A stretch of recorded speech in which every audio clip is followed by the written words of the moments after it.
Rahayu. Yang saya hormati Bapak Kapolri Dr. Andes Listio Sigit Prabowo MSI beserta Ibu Yuliati Sigit Prabowo. Yang saya hormati Ketua Panitia Natal Polri tahun ini, yaitu Bapak Brigjen Polisi Dr. Andes M. Haritonga, MSI. Menteri Agama Republik Indonesia yang diwakili oleh Bimas Kristen, Pak Pontus. Bapak Ketua Umum PP Polri Jenderal Polisi Dr. Andes Bambang Hendarso Daruri, juga para Kapolda, PJU, Polres jajaran yang hadir secara online di seluruh Indonesia, secara khusus juga para tokoh agama, Bapak Kardinal Ignatius Suharyo beserta para romo, juga tokoh-tokoh agama yang hadir, dan saudara-saudara hadirin yang saya hormati. Pertama-tama saya harus sampaikan bahwa saya belajar teologi, saya belajar sejarah. Namun sesungguhnya berkali-kali saya ralat bahwa saya bukan seorang pendeta, tapi kadang-kadang dipendetakan oleh umat. Tidak tahu umatnya siapa. Bapak Ibu saudara-saudara, pada kesempatan yang berbahagia ini adalah satu kehormatan bagi saya untuk menyampaikan sebuah tema yang dimintakan kepada saya adalah Banjaran Puja Indonesia. Kata Banjaran itu sebetulnya dari bahasa Jawa yang artinya kisah lengkap tetapi dalam segenggam rangkuman. Misalnya kalau Banjaran Bimoseno itu adalah kisah kepahlawanan Bima, mulai dari kelahirannya sampai paripurnanya tugas sebagai seorang pahlawan, sebagai seorang tokoh yang hendak diteladani. Nah, kalau kita sekarang berbicara Banjaran Puja Nusantara, sebetulnya yang mau kita sampaikan adalah bagaimana rentangan panjang sejarah Nusantara atau Indonesia ini. Karena begini Bapak Ibu, nasionalisme Indonesia itu adalah sebuah konstruksi sejarah. Mulai kapan kita sadar sebagai orang Indonesia? Toh dahulu kita mengawali perjuangan ini dari berbagai macam keragaman kita, baik suku, ras, agama, daerah, dengan kebudayaan dan segala kompleksitas perbedaan yang lain. Kita berangkat dari orang Jawa dengan Yong Jawa, orang Sumatera, Yong Sumatera, Yong Celebes, Yong Ambon. Tapi sejak kapan sesungguhnya kita diikat oleh keindonesiaan kita? Sebelum bangsa kita sendiri menuliskan sejarahnya, sebetulnya sudah ada catatan-catatan tentang Indonesia, sekalipun tidak disebut dengan nama itu. Nama Indonesia baru muncul kira-kira abad 19, dan itu diperkenalkan kemudian paling akhir oleh seorang etnolog dari Jerman yang bernama Adolf Bastian, yang sebelumnya sudah ada kata Indonesia atau Melayunesia, tapi kata ini kemudian dipilih Indonesia, dan kata ini kemudian mengikat kita bersama dengan segala keberagaman kita. Namun ada kata lain yang itu paralel.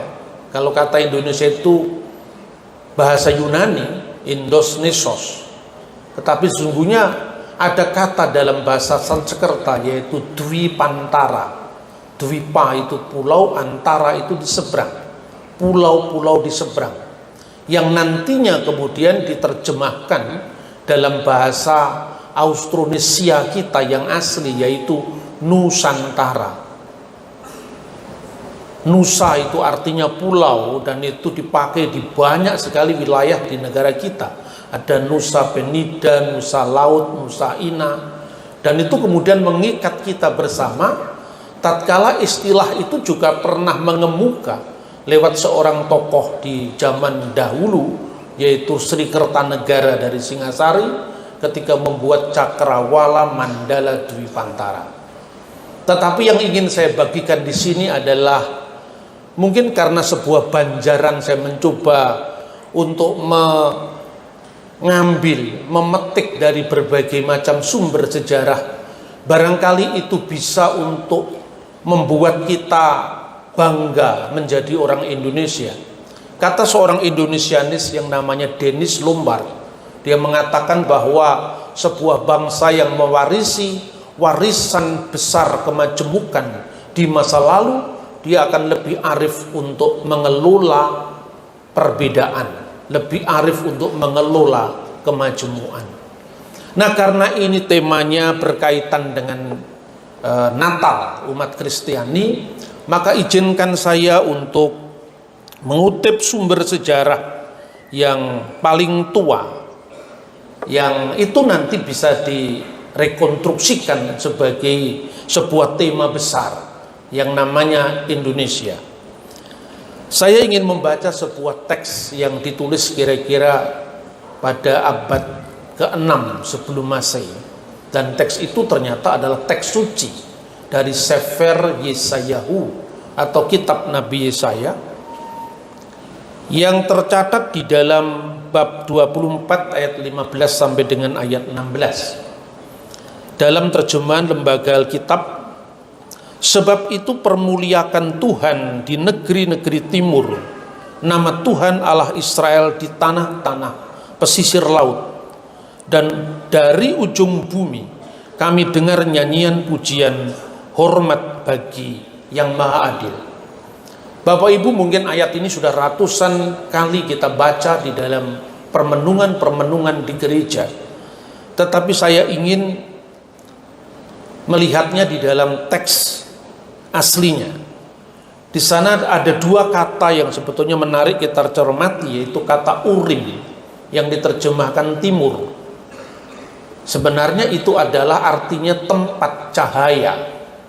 Maka kalau di dalam kitab Torah atau kitab Taurat itu disebutkan wa yumer Elohim yehi or wa yehi or, berfirmanlah Tuhan jadilah terang maka terang itu jadi. Itu dari kata ur atau urim. Kalau diterjemahkan dengan negeri-negeri timur, itu karena di dalam pustaka-pustaka kuno itu dikenal apa yang dinamakan negeri tempat di mana matahari terbit. Kemudian yang kedua adalah istilah Iye Hayam, yang artinya adalah tanah-tanah pesisir laut atau wilayah maritim, sehingga di dalam keseluruhan teks itu berbunyi Alhen Baurim Kabatu Adonai Ba Iye Hayam Shem Adonai Elohe Israel. Lalu yang berikutnya dari ujung bumi min kenaf haaret. Jadi ada tiga kata yang menarik di sini. Yang pertama adalah urim atau kota tempat cahaya itu muncul. Yang kedua adalah iye hayam, tanah-tanah pesisir. Dan yang ketiga adalah kenaf haaret, yaitu ujung bumi. Tentu ini pemahaman geografis di masa kuno tentang ujung bumi yang secara khusus dikaitkan dengan tempat matahari terbit. Nanti itu kemungkinan akan merujuk kepada Papua. Nah, saudara-saudara yang saya hormati, itu pun terkait dengan apa yang dinarasikan di dalam pustaka kuno, dan itu tersebut juga dalam kitab suci Kristiani yang diwarisi dari Yudaisme, yaitu yang disebut Tanakh, Taurat, Nebim, Ketuvim. Taurat, nabi-nabi dan tulisan-tulisan suci yang lain yang oleh umat Kristiani disebut dengan Perjanjian Lama. Narasi itu berkaitan dengan Raja Salomo atau Nabi Sulaiman dalam istilah yang lebih populer dalam bahasa Arab. disebutkan dalam 1 Raja-Raja 10 ayat 10 sampai dengan 12 dan 2 Tawarik pasal 9 ayat 21 mengenai negeri yang dinamakan Ofir, tempat di mana emas itu didatangkan oleh kapal-kapal besar Hiram menuju ke Timur Tengah yang berlabuh di Esion Geber, di sebuah pelabuhan besar di masa kuno di Laut Merah. Nah, yang dipertanyakan Ofir itu letaknya di mana? Ini sesungguhnya menjadi bahan permenungan panjang saya sejak 100 tahun memperingati kebangkitan nasional. Waktu itu acara juga dirayakan di Jogja bersama Sri Sultan, dan juga salah satu penggagasnya adalah seorang sahabat dan senior saya, Romo Rohadi Witakto, yang juga hadir pada saat ini. Waktu itu kita menggumuli tempat Ofir itu kira-kira di mana. Lalu saya membuka catatan-catatan sejarah. Yang pertama, catatan dari seorang sejarawan Yahudi yang menulis tahun 90 Masehi dalam bukunya yang berjudul Sejarah Kuno Bangsa Yahudi, buku yang ke-8 bab 6. Di situ disebutkan tentang Operion, yaitu Ofir, yang dikatakan yang kini atau pada masanya Yosefus abad pertama itu disebut De Krisingin, adalah bumi emas, Kolomenen Indikes Estin Auto, yang sekarang disebut bumi emas yang adalah koloninya bangsa India. Nah, ini cukup menarik karena Ofir tempat emas yang dipersembahkan kepada Raja Salomo atau Nabi Sulaiman itu asalnya dari Ofir.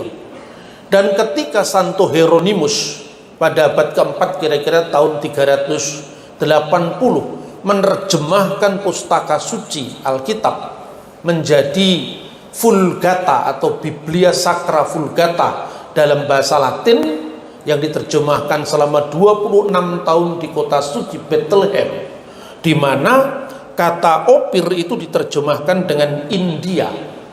Misalnya di dalam tulisan Santo Hieronymus itu disebutkan bahwa dia mengutip dari kitab Ayub, kitab Nabi Ayub pasal 28-16, di mana teks dalam bahasa aslinya Ibrani Lu Suleh Beketem Ofir diterjemahkan dengan non conferentur tinci India coloribus, yang artinya ia tidak dapat dinilai dengan emas dari India.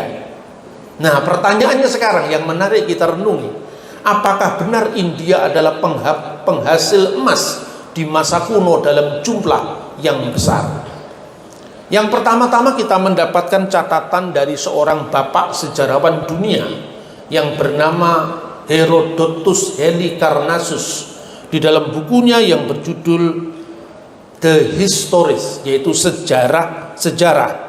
Dia menulis tahun 430 sebelum Masehi, dan dia mengatakan kenapa India memiliki emas dalam jumlah yang besar untuk memenuhi pasar dunia kuno pada saat itu, karena di bagian timur dekat matahari terbit mereka memiliki sebuah koloni, sebuah pulau yang sepenuhnya itu berpasir-pasir, dan apabila itu diambil itu akan menghasilkan emas. Dari situlah India menyiapkan emas untuk pasar dunia.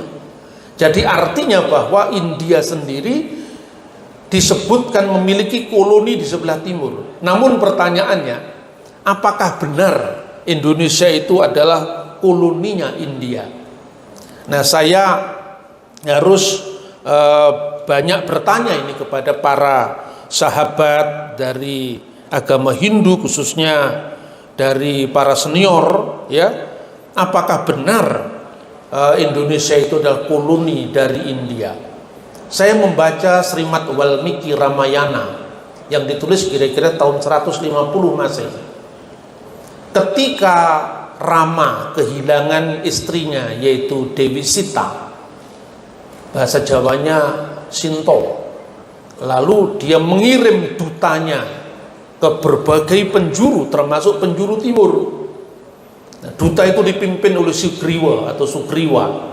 Dan dalam Srimad Walmiki Ramayana itu dikatakan, Yatna wanto Jawa Dwipam, jelajahilah pulau Jawa, Nusa Jawa, Sapta Raju Pasobitam.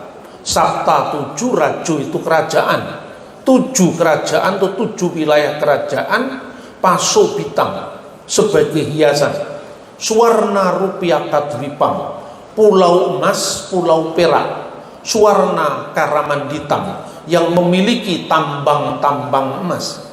Jadi artinya sumber sejarah India sendiri yang membanggakan kita menyebut bahwa tanah Nusantara itu memiliki kedaulatan sendiri, maka disebut Saptaraju Pasobitam. Dan di mana wilayah besarnya, tatkala Srimad Walmiki juga menyebutkan Jawa Dwipa Matikramya Sisro Nama Parwata, ujung paling timur dilihat, ujung paling jauh dilihat dari Jawa itu ada gunung, dan gunung itu sangat tinggi. Dalam uraian selanjutnya, dalam deskripsi selanjutnya, bersalju, dan itu sampai menyangkut langit. Dan banyak sekali penulis-penulis Hindu yang itu mengidentikan dengan Papua atau Indonesia. Nah, saudara-saudara, sumber-sumber sejarah kuno sendiri juga mencatat bahwa sesungguhnya apa yang disebut India sekarang itu disebut sebagai Jambu Dwipa, pulau blueberry, karena bentuk benuanya itu seperti buah blueberry. Tetapi di seberangnya ada Dwipantara. Dwipantara itu wilayah kita Indonesia ini. Ada yang mengatakan 7 wilayah kerajaan itu adalah Jawa Dwipa, Pulau Jawa, Suwarna Dwipa, Pulau Sumatera, Berhina Dwipa itu adalah Borneo, Pulau Kalimantan, Sangkat Dwipa itu Pulau Celebes, kemudian Sangat Dwipa itu Nusa Tenggara, Bali Dwipa, dan satunya adalah Jawa Dwipa Matikramya Sisro Nama Parwata, yang tidak lain adalah Papua. Ini tentu membanggakan kita bukan hanya karena romantisme di masa lalu, tetapi merupakan warisan besar bangsa kita yang nanti kita temukan kembali seiring dengan perjalanan bangsa yang besar ini. Dan barangkali temuan-temuan para founding fathers di zaman dulu yang mengikat kita bersama dalam sebuah nation state, negeri kebangsaan, negara kebangsaan yang nantinya kita sebut Indonesia. Dan itu tidak lain juga paralel dengan kata Dwipantara dan Nusantara. Jadi kalau kemudian sekarang ibu kota negara kita namakan Nusantara, itu sebetulnya merupakan sebuah kenangan kembali kepada kejayaan bangsa kita yang dituliskan dalam tinta kencana sejarah dunia saat itu. Seorang geograf dari Alexandria, orang Yunani, namanya adalah Claudius Ptolemaeus. Dia mengatakan Chrysonesos, pulau atau semenanjung emas. Dan itu merupakan Yunanisasi dari apa yang disebut sebagai Swarna Dwipa atau pulau emas yang tidak lain adalah Sumatera. Nah, saudara-saudara yang saya hormati, apa relevansinya untuk kita mengulang atau mengenang sejarah masa lalu? Saya kira bukan kita untuk merekonstruksi masa lalu, tetapi itu tadi, mensyukuri warisan kejayaan kita adalah memupuk rasa patriotisme dan menjadikan kita ini mongkok bangga memiliki warisan negara yang begitu besar yang kita kelola dengan arif karena warisan kemajemukan kita. Sumber-sumber Tiongkok menyebut negeri yang kita huni ini antara lain Kunlun, penduduk yang banyak, negeri yang berpenduduk banyak, yang tidak hanya merujuk kepada banyaknya penghuni atau rakyat di wilayah ini, tetapi juga kemajemukan dalam kehidupan sehari-hari, termasuk cara makannya, pola hidupnya, pola keyakinannya, dan itu menjadi warisan besar bangsa kita yang nanti dibingkai dengan sesanti Bhinneka Tunggal Ika Tanhana Dharma Mangrua. Bapak Ibu yang saya hormati, sebagai seorang insan Indonesia, saya terus menekuni, menumbuh kebanggaan sebagai bangsa yang tidak boleh kita kianati, yang tidak boleh kita tidak rawat kemajemukan ini. Karena ini adalah pesan dari para leluhur bangsa yang seharusnya kita sungkemi, kita junjung tinggi, kita laksanakan untuk Indonesia di masa depan. Secara khusus barangkali menjelang tahun politik yang mungkin saja banyak sekali yang mengangkat politik identitas, yang itu semua adalah mendurhaka terhadap warisan kemajemukan kita.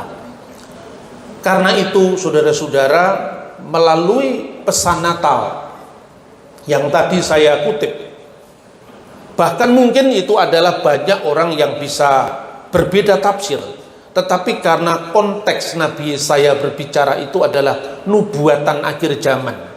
Jadi ada, katakanlah sekarang negeri-negeri pesisir laut itu biasanya para rabi Yahudi abad pertengahan itu menafsirkan sebagai Asyur.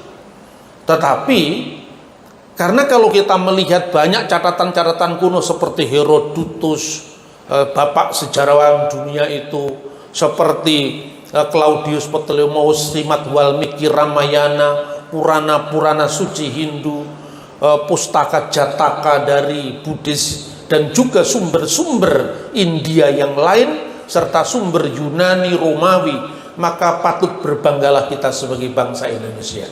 Jangankan satu generasi, 10 generasi pun tidak bisa menghilangkan yang namanya rahang Batak atau sipit Tionghoa, ikal mayang Papua atau kuning langsat Manado. Karena Tuhan yang Maha Kuasa telah menakdirkan kita yang menghiasi, menghuni seluruh wilayah yang kita sebut Nusantara atau Indonesia itu harus menjadi satu, dan itulah tekad kita sebagai bangsa Indonesia.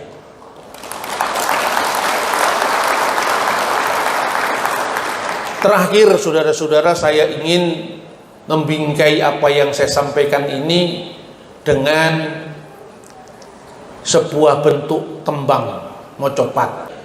Jadi tentang rasa hidup yang digambarkan sebagai kehadiran ilahi yang meresapi seluruh ciptaan. Rasane ngurepiku krono momor pamoring sawujud, wujud olah sumrambah ngalam sakalir, lir manis kelawan madu endi rasa ing kono.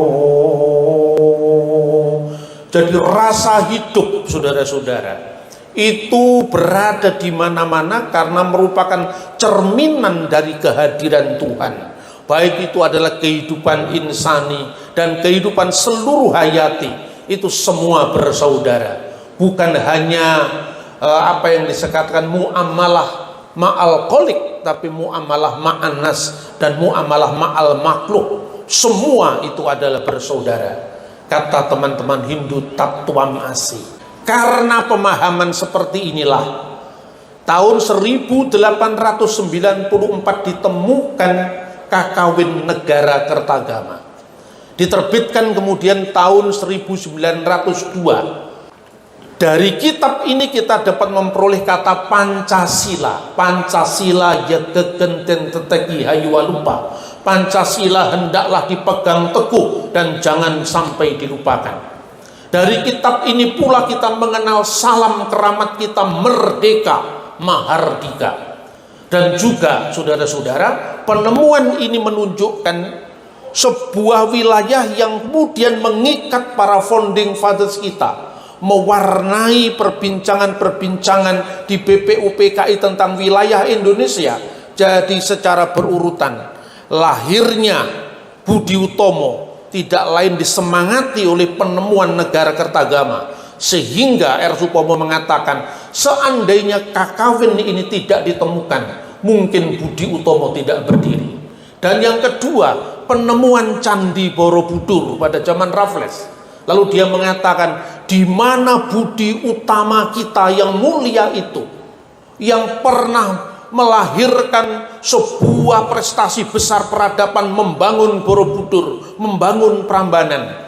Kenapa negeri kita sekarang menjadi saling membunuh dan membakar dan merusak ibu kita, ibu pertiwi kita? Maka lahirnya Budi Utomo, lalu melahirkan Kongres Pemuda yang akhirnya kata Pak Yamin disebut Sumpah Pemuda. Kemudian lahirnya Proklamasi 17 Agustus 45. Itulah sebagai bentuk rediscovery of our nation, yang dahulu disebut Dwipantara, lalu Nusantara, dan sekarang kita sebut Indonesia. Hidup-hidupilah Indonesia, tumpah darah kita dengan penuh pengabdian, dengan penuh ucapan syukur, dengan penuh integritas untuk menatap masa depan bersama dan optimis di mana negeri ini tetap akan eksis sampai akhir zaman, karena Bhinneka Tunggal Ika, berbeda-beda tetapi satu. Terima kasih Bapak Ibu, terima kasih saudara-saudara, dan izinkan saya memekikkan salam keramat kita. Merdeka! Merdeka! Terima kasih. Shalom. Assalamualaikum warahmatullahi wabarakatuh. Rahayu. Bapak Dr. Bambang Yusuf, terima kasih Bapak atas pesanan sangat kuat Bapak. Izinkan saya mendalam Bapak kembali dan menyampaikan salam keramat yang lain. Salam presisi.